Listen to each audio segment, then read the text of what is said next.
اعوذ باللہ من الشیطان الرجیم۔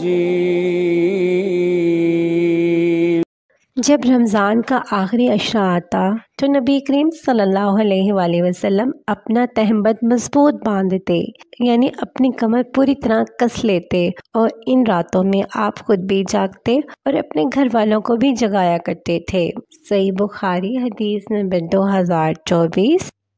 حضرت عائشہ رضی اللہ عنہا بیان کرتی ہیں کہ نبی کریم صلی اللہ علیہ وآلہ وسلم فوت ہونے تک رمضان المبارک کے آخری عشرہ میں اعتکاف کیا کرتے تھے۔ پھر آپ کے بعد آپ صلی اللہ علیہ وآلہ وسلم کی ازواج مطہرات بھی اعتکاف کرتی رہیں۔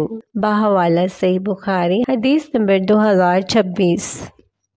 اعتکاف کرنا واجب نہیں بلکہ سنت ہے، لیکن جب کوئی اعتکاف کی نظر مانے تو یہ واجب ہوگا، کیونکہ نبی کریم صلی اللہ علیہ وآلہ وسلم کا فرمان ہے، جس نے اللہ تعالیٰ کی اطاعت کی نظر مانی اسے اطاعت کرنی چاہیے، اور جس نے اللہ تعالیٰ کی نافرمانی کرنے کی نظر مانی وہ نافرمانی نہ کرے۔ صحیح بخاری کی حدیث ہے اور حدیث نمبر 6696 ہے، اور اس لیے بھی کہ عمر رضی اللہ عنہ نے کہا کہ اے اللہ کے رسول صلی اللہ علیہ وآلہ وسلم، میں نے دور جاہلیت میں مسجد حرام کے اندر ایک دن اعتکاف کی نظر مانی تھی، تو رسول اکرم صلی اللہ علیہ وآلہ وسلم نے فرمایا اپنی نظر پوری کرو۔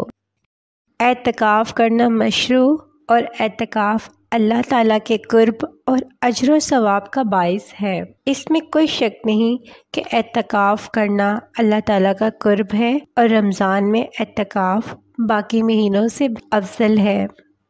رسول اکرم صلی اللہ علیہ وآلہ وسلم ہر سال رمضان میں 10 دن کا اعتکاف کیا کرتے تھے، لیکن جس سال آپ صلی اللہ علیہ وآلہ وسلم کا انتقال ہوا اس سال آپ صلی اللہ علیہ وآلہ وسلم نے 20 دن کا اعتکاف کیا تھا۔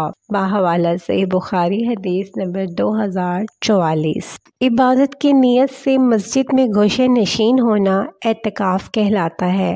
رمضان کے پورے آخری عشرہ کا اعتکاف سنت ہے۔ جو شخص رمضان کے آخری عشرے میں اعتکاف کرنا چاہتا ہو اسے 20ویں رمضان کو دن کے آخری حصے میں آفتاب غروب سے ہونے سے پہلے مسجد میں پہنچ جانا چاہیے، اور 21ویں تاریخ کی رات مسجد میں گزارنی چاہیے۔